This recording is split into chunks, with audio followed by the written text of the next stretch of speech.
You have pepper farm. Yes. We have the watermelon and the melon. Yes. But you say you sell which one? Peppers. You sell peppers. We grow almost everything, like cabbages.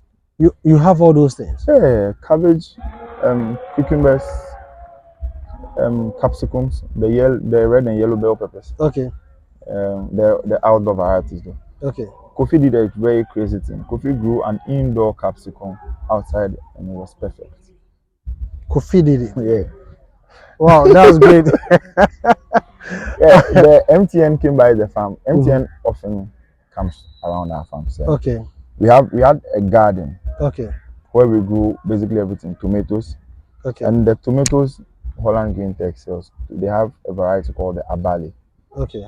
It is comparable to what the Burkina Bay brings us. Oh, okay. It's not watery. Okay. It's dry. It's dry. It's firm. It's heavier. It's meaty. And it has a longer shelf life than the Burkina Bay one. I am not capping.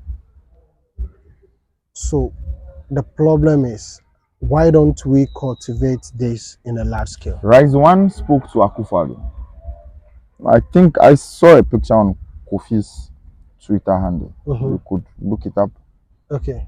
They had a presentation with Akufo-Addo, Nana Addo Dankwa Akufo-Addo, His Excellency. Okay. They had a presentation. I don't know how far they've gotten to with that, but most of the seeds I use Rise One seeds. I'm willing to try any other seeds anybody has, but Okay. Rise One has given me the best Seeds so far. And you get all those seeds again from Holland Green Tech Ghana. Holland Green Tech Ghana at Park Street, East Legon. Oh, okay. They have the best agronomists. They have the best irrigation material. They have the best seeds. Wow. Yeah. And can I interview them? They are more than willing. Tano, Araba, Kofi works with Holland Green. If Celestine is the boss, so you could speak to Celestine. Okay, then I would like to speak with Celestine. Then I want to bring to the audience the tech aspect of agric. Because somebody is thinking that, okay, I'm a graduate, I don't want to get my hands dirty. So what technology or what science can you use to do the farming whilst you don't get dirty? The greenhouse system would afford you not to get dirty. Once it's an open field, in as much as you wouldn't get very dirty, but you still get dirty. It's the soil. It's the soil. Okay. Once you are using the soil medium, of course we would get dirty. But again, it is not as stressful as it was. You are not going to overly rely on human labor. Okay. And that's one of the reasons why food is expensive. Human labor is one of the reasons food is expensive. Now we use machinery, it's cheaper. Okay. So for instance, in my farm, we don't weed with our hands. You don't weed it with your hands? No, we use slashes. Okay. So weed it. Okay. So it's easier and faster. It's cheaper. Oh shit! I should have come to the farm. We use mist blowers or mist busters or whatever they call them for knapsack. Okay. So we don't encourage you pushing it down. No, we don't stress you. No. On our farm, we don't stress you, and our irrigation is gravity. We use gravity to. Okay. So we lift the poly tank up at about 10 feet up. Okay. And then we allow gravity to deal with it, so it waters, and we can water a farm without it getting wet, and unless the drip lines are torn. Wow. So we have watered the place, but you not even notice that the place is not watered. Wow. It's still dry. We need to, I'll be visiting the farm and I'll bring you videos or content on all these things that he's saying. And maybe we'll show you some pictures in this video. But I still need to come to the farm to see all these things and show it to the world that this is what you are doing. So now, how many workers do you have on your farm? I don't encourage permanent workers. You don't encourage permanent workers? On the farmland? Why? Maybe my size of farm is not one that I could encourage from. You see, human labor is tricky to deal with. Okay. When you have a permanent worker, my friend is experiencing one now. She has 2 permanent workers she pays monthly, yet her farm is not tidy. It's not nice at all, and she got angry and spoke rudely to her farmhands. I encourage bringing workers in as and when you need them. And if you always have somebody on your farm as a permanent worker, it makes you lazy. Because you would expect that the person, you are paying the person, so you do the work. So what do I do? I'm a farmer, I need to leave it. So, but I am, like I said, I'm a very lucky person. I'm a privileged person. My family supports me a lot. You don't note the difference between cousins and siblings amongst us. So my big cousin, it's my big brother, my cousin, but my big cousin works full time on the farm. He is there all the time. I am always on the farm from Wednesdays to Sundays. So I'm just away from the farm 2 days. Mondays, Tuesdays, and Wednesday mornings. You find me in Accra. But aside that, from Wednesday evenings right down to Sunday morning, I'm on the farm. Wow. So we don't have permanent workers. We have me. It's me and my cousin every day. A friend of mine also comes now every day because he says he doesn't have anything to do, so he whiles away time working on the farm. So when I need labor, I pay by day. You finish it and you are gone. I don't need you there every day. Wow. So averagely, what is their daily wage per worker? I let you charge me. I let you tell me how much you take.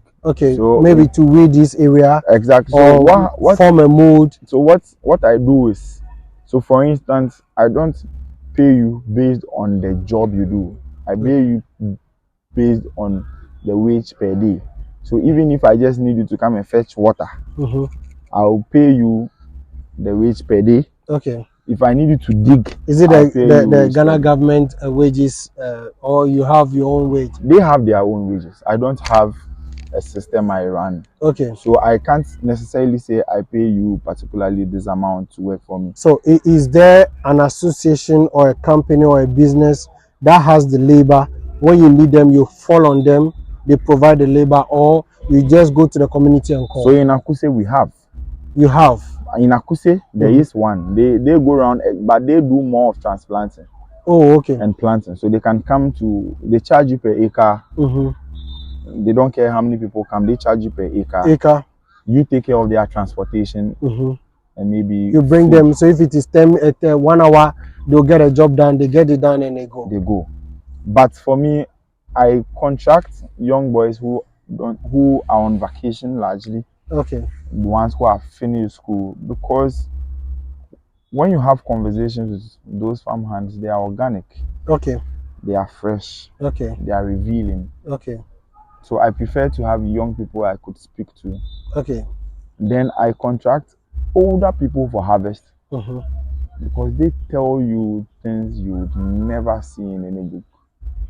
They tell you things you never see in a book. So are you writing a book? Because I write pieces. I write poems, but I don't think I've not thought about writing. When I was in Lagos, I used to write pieces for girls.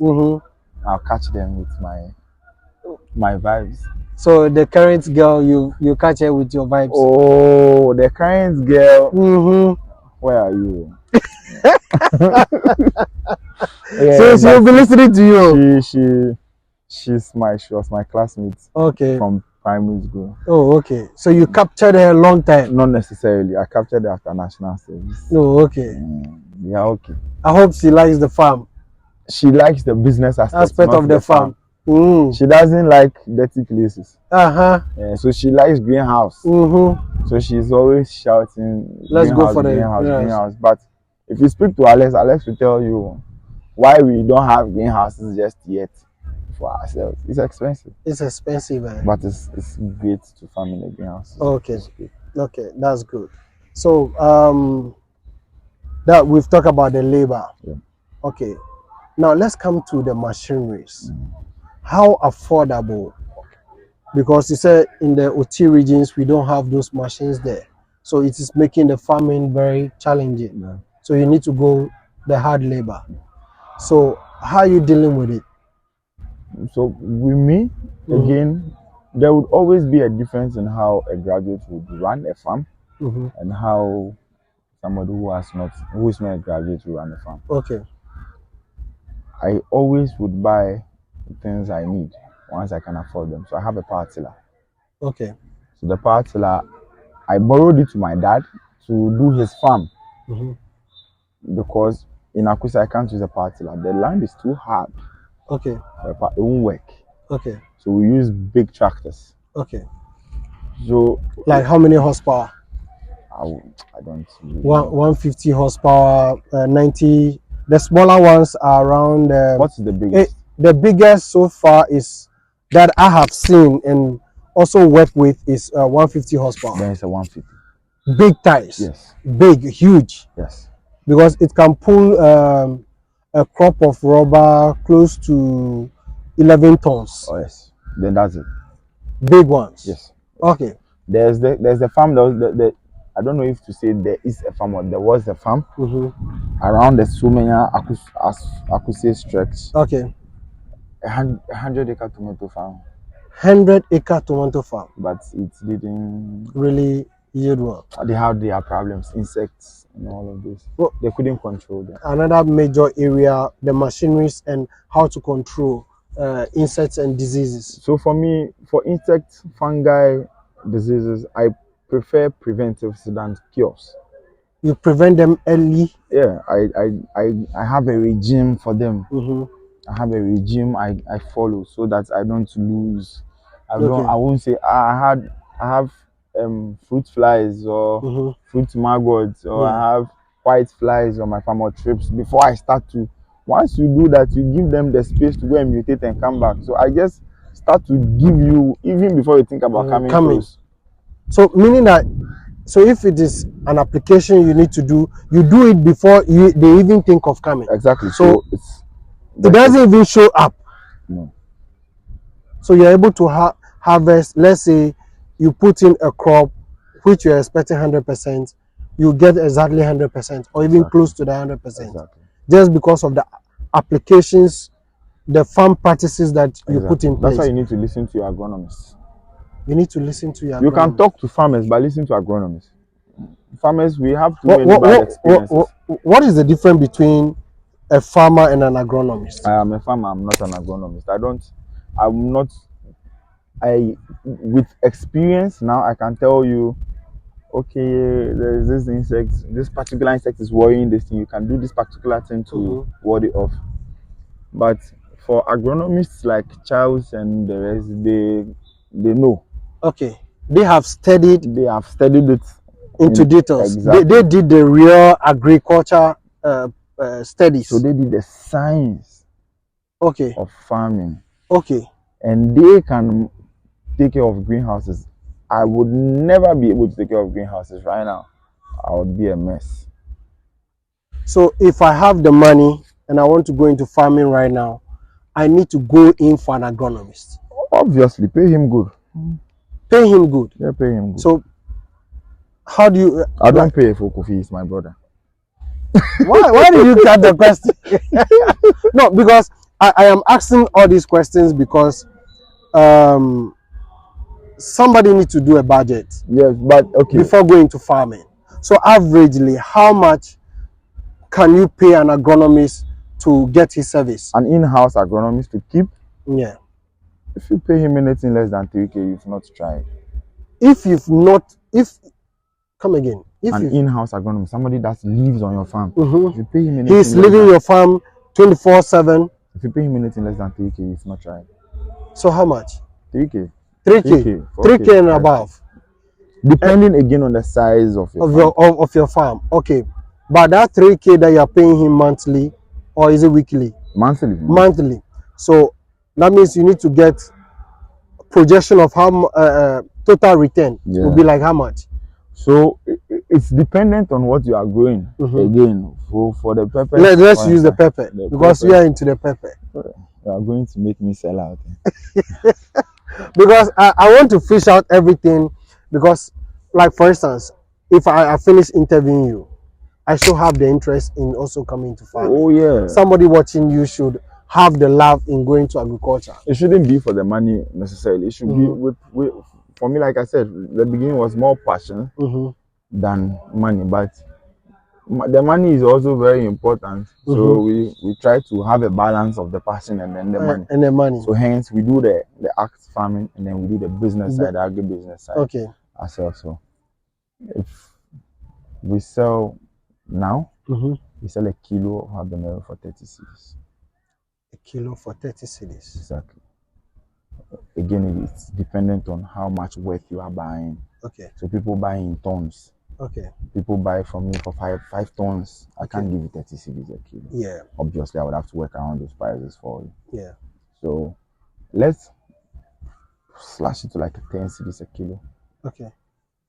You can make a ton of pepper at your peak for maybe like 10 straight weeks.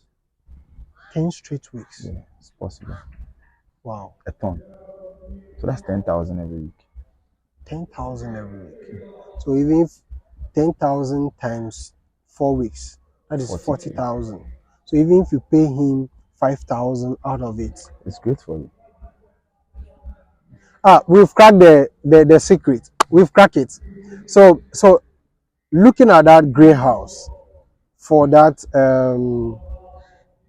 so this what I'm talking about is an open field. Open field. Yeah. Of how many 1 acre. I'm just, 1 acre. Just an acre. We need to stop our job and come into agriculture. You are welcome. You're welcome. So now that's taking an agronomist to help you in your farm. Then we come to the machineries aspect that you were discussing about. Yeah. Is there no company, is there no business that has the machineries you call on them to come in? So I know Franco is an agronomist, but he's put it aside. He's now and he prepares lands. Land preparation. That's what he does. Okay. Franco right now is at in Kwanzaa, preparing a land of over 300 acres for vegetables and maize. Vegetables and maize. So he's having tractors. Franco, you see, in Accra, people don't have farmlands. Okay. People have little gardens. So Franco has a power tiller, and that power tiller is parked on my farm now. He's giving it to me to use. He's my brother. Like I said, they are all my brothers. All the agronomists are my brothers. So you okay, this is an advantage. So you network with these guys, you befriend them, and now you get their services for free. It shouldn't be for free. It shouldn't be for free, you shouldn't take advantage of it. Once in a while, you at least you show an appreciation. They don't ask you for money. So for Alex, Charles, and Sele, they have a company called the Pharmacist. Okay. It's a group of agronomists. I only know 3 of them in the Pharmacist. I don't know the rest. Okay. Maybe it's only 3 of them that form because they are very close. Okay. And they offer agronomical services at fees. Okay. I don't know how much they charge, but I know it's worth it. It's worth it. Yes, it's very worth it. Okay. So they do agronomy. Franco does land preparation. So Franco has his own power tiller. His power tiller has a plow, a harrower, a rotavator, and even a bed former. So he has everything you need to prepare your land. So once you say, Franco, come and prepare my land for me. Okay. Franco will come and prepare the land for you, lay your drip, irrigation, everything, you just pay him for his service. So when you take okay, even though this is not Franco, but average roughly, how much will he charge for 1 acre? I would lie. Franco is... Franco, if you are listening to Michael, we will need you on a set one day to interview you so that you can sell your services to the world. Anybody who is interested in going to farming, so that they can call you. So you can speak to Franco. Oh God, I need 1 month to come and really tour on all the farms and all the agronomists and meet them and bring to you anything you need about farming, and not just any farming, but modern farming. Yeah. Wow, good. So you have no idea how much? No, I don't actually. Even if I have an idea, I wouldn't state because. So right now, you know Franco that can do land preparation. Yes. Okay, and he can do irrigation too as well. Solid. So he does land preparation and irrigation too as well. But is there any company that is solely into irrigation? Holland Green Tech. Holland Green Tech. So you see, Holland Green Tech is not solely into irrigation, but they do irrigation. They sell irrigation stuff. Okay. Everything irrigation they sell. Wow. So if you buy their irrigation materials, they give you an agronomist who doubles as an irrigation expert to fix it for you. Wow. So Kofi is an agronomist and an irrigation expert. Wow. So you don't have any problem in case maybe you've been wondering where to get these people. Now, I am seeing it as a challenge right now. These people are in the southern part of Ghana. Okay. How about the western, the middle belt, they are not only and here. The northern region? They are not only here. They have offices. I think Holland Green Tech has an office in the Volta region. Kofi is the one who takes care of the Volta region office. Okay. They have an office in Kumasi in the Ashanti region. Okay. They have Debbie and Justice taking care of that place. Franco recently was talking to me about. How about Western region? So Franco wants to take it to the Western region. Franco wants to take it to the Western region. I'm there waiting for him. Okay. So Franco is interested in. Franco went to school at Sunyani. Oh, okay. So he's interested in that side. Okay. Takrady, Takwa, Sunyani. Oh, he's interested in that side. Okay. Yeah. Okay. So it will come there. It will come there. Okay. Okay. Okay. You go into pepper, melon, watermelon, cucumbers, all those things. Now let's come to the market. Is there market? Because most traditional farmers, I'm putting them in quote, traditional farmers, or any young farmer or these emerging farmers, their major challenge right now is the market. Why do we have food crops getting rotten in the market? The middlemen are problems. The middlemen are problems. Yeah, they are big problems. But we can, they are a necessary evil. You can't do away with them. We can, but not yet. Because, for instance, if my ginger farm is all the way in the Volta region and I live there, you don't know me. So it will take somebody who lives in Accra to tell you there's a guy in Hohoe who has ginger farm, and the person won't do that for free. The person also sees a business opportunity out of it. Exactly. So it's a necessary evil. We need them, but again, because we largely depend on rain, okay, it makes it capable. It makes it able that we can have food rot and food spoilage, because it's during the rainy season that a lot of people can grow food crops, and a lot of people who are traditional, who in Ghana are traditional farmers. Like 70% of Ghanaians are farmers. Yes. So we are all waiting for the rain. And we will all farm at the time. I think I was tweeting yesterday with somebody, and no, the person tweeted that whilst people are enjoying Christmas, he is in the farm. I saw you saw it. And he is in the farm preparing. He's a Kenyan or Ugandan. Yeah, he's a Kenyan. I think he's a Kenyan or from Rwanda, one of these. Yeah, and he is preparing his land. Then I think a lady came to reply that he has finished preparing the land and he's waiting for the rain to come. And I said, no, you don't need to wait for the rain, but you can go in for irrigation. The person gave an excuse that place, the groundwater is not good. It's salty. Yeah, salty. So it's expensive to use groundwater that is salty. You would have to do reverse osmosis for it. Oh, okay. And it would cost you like 25k if I'm not lying. Now getting the machineries to get that water and everything ready for you to use on your farm, 25k. And how many young people? So irrigation, we encourage irrigation, yet we all would agree that a lot of people can't afford it. Wow. Yeah. A lot of people can't afford it. Irrigation is great, but it's we being able to afford it. Okay. So the market aspect, we can't do away with the medium. So how are you selling your crops? For me, again, I am privileged. I live in Accra. I think all farmers, you can contact Michael because he's always privileged. I went to school in Legon. I so met people. You build network. Yes, I met people. I stay in Accra. I have a farm.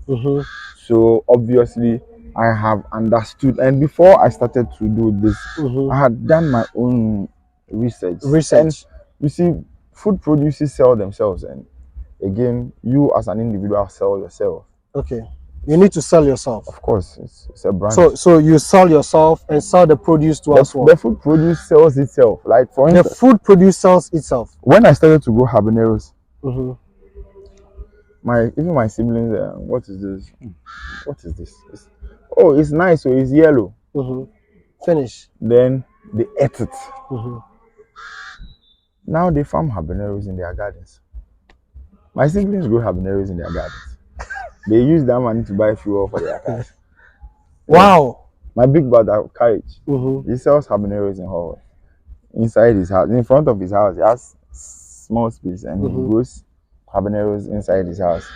He tells me, oh, if you know be this pepper, I don't feel buy petrol. I don't feel give some money. My salary is if I know they touch him again. Okay. Like seriously. Okay. Wow. Then we somebody will say we all cannot go into farming. Yeah, true. Yes. So it sells itself. My pepper sells themselves. Once you eat it, people who have eaten habaneros before won't hesitate to buy. So does it mean that when you harvest the crop, you take it to the market yourself, or somebody comes to buy it, or a company comes in to buy it? I had not sold pepper to the market. I sold pepper to just 2 market women. Okay. And just they came to the farm? No. I had SS. Okay. So there's this my friend's teacher's wife. Okay.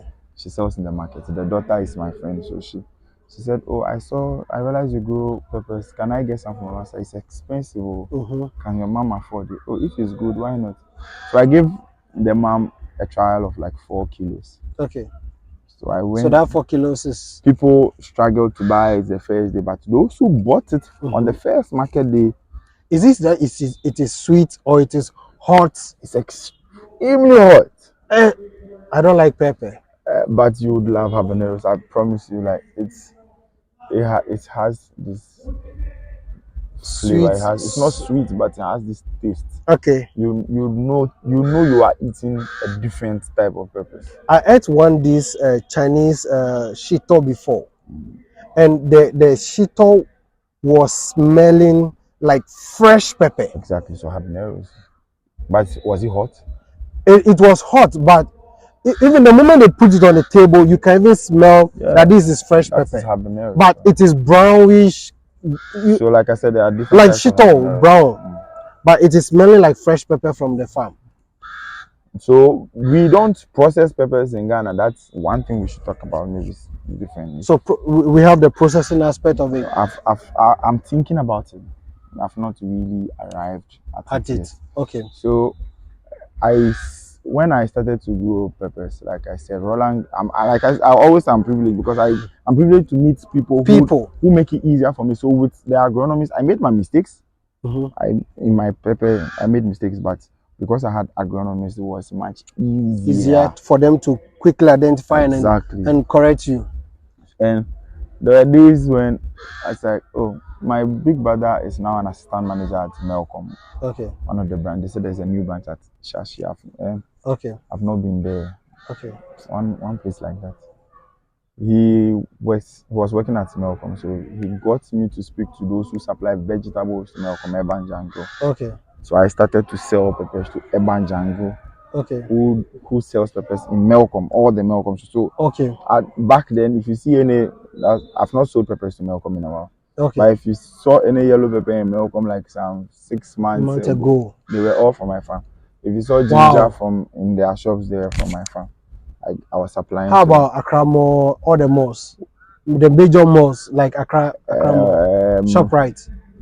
I don't know if I have. So you see, you don't sell directly to them, okay. But there are people who would buy from you and send it there. Okay. So I know I sell peppers to Agripack, but I don't know if Agripack has a shop. But I know Agripack sells to other little people. Okay, so they are also businesses, more or less like a middleman.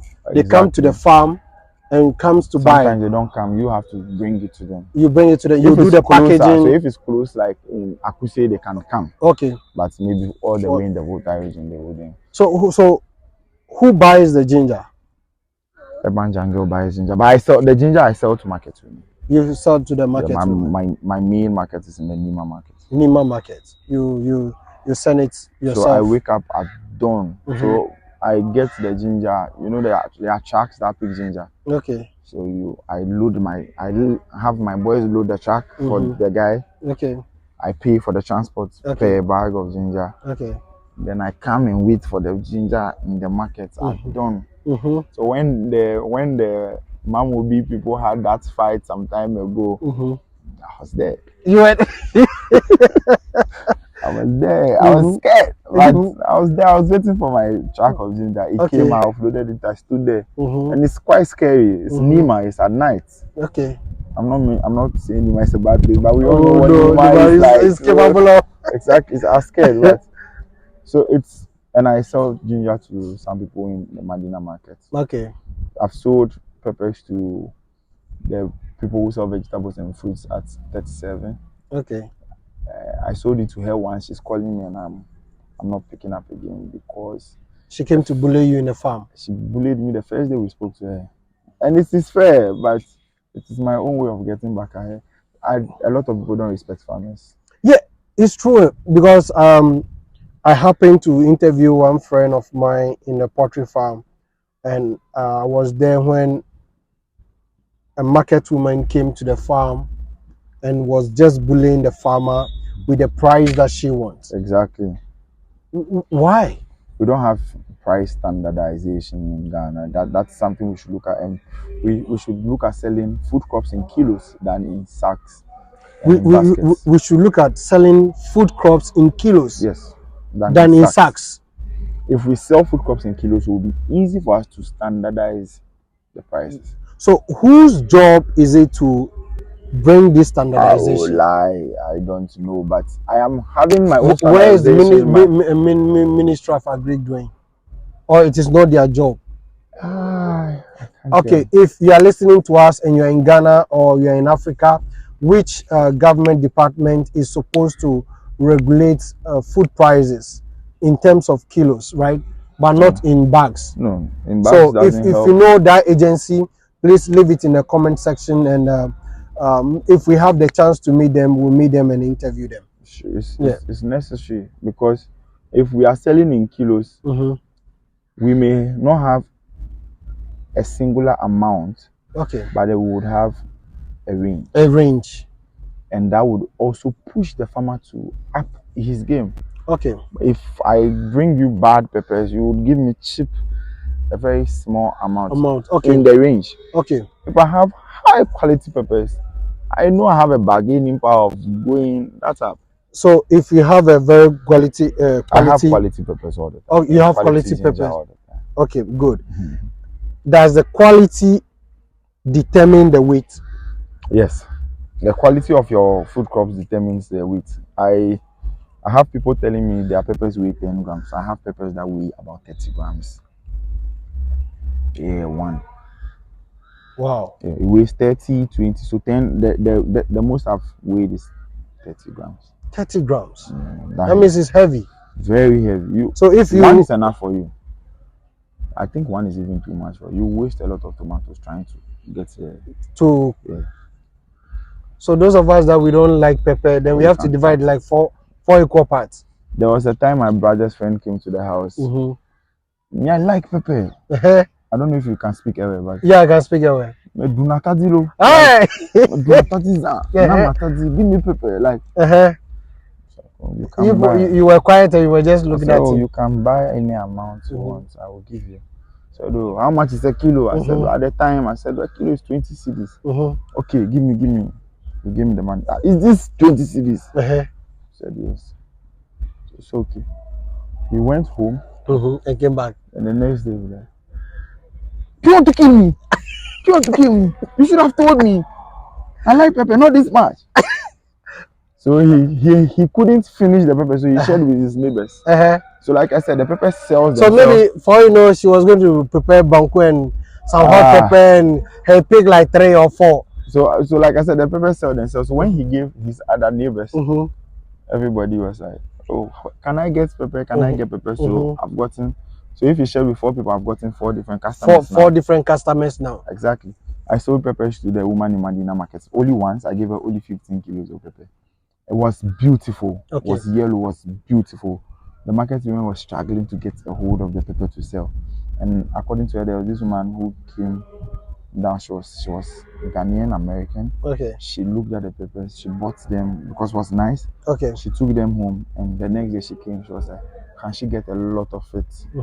So the woman called me. I was like, "Oh, I can't give it because I have to supply milk and the agri pack and the rest. I can't." The woman traveled from Accra to the Volta region so that she would get, because her flight was on Friday or Saturday. She came on a Thursday. So she wanted to send it away. So she took them and she sent it away. Since then, I've had people from the US. Can I get peppers? How do you send it? But so you are exporting it. I struggle. I don't like the hassle. So there's this friend of my classmate, not a classmate, a schoolmate, who is a clearing and export agent. If maybe we talk to him, Magdapon, if you're listening, he's a farmer, and you are into this export and import and clearing. So these are people that you can get business from. So if he extend his hands to you, you are ready to do business with him. Why not? Why not? We are interested. So Mark Japon, I'll link him to you for those people who want food crops exported to them. Exactly. So right now you are ready to export outside. Oh yeah, we have enough peppers. We have, like, I've influenced a lot of people to do habaneros. So if somebody is in Kenya, South Africa, Uganda, wherever, and they want pepper or they want ginger right now, you can export it. Of course, why not? But one thing you should know about those people is that they know habaneros. The Kenyans, the Ugandans, the Rwandans, they know what habaneros are. So if as you don't know what habaneros are, if you are mentioning it right now, they can start rushing for. The Kenyans, they know what. Do you want me to put your number there? Why not? So that they can call you. Of course. If your number is ringing, you don't mind. Come on, let's go. Okay. So I'll put his number there on the screen for you to see, and you can contact him for any pepper that you need. So I am forced to go to the farm. Why not? We need to plan in this January. We should go. We should go. So that we go to the farm. Yeah, let's go. Wow. Now I visit.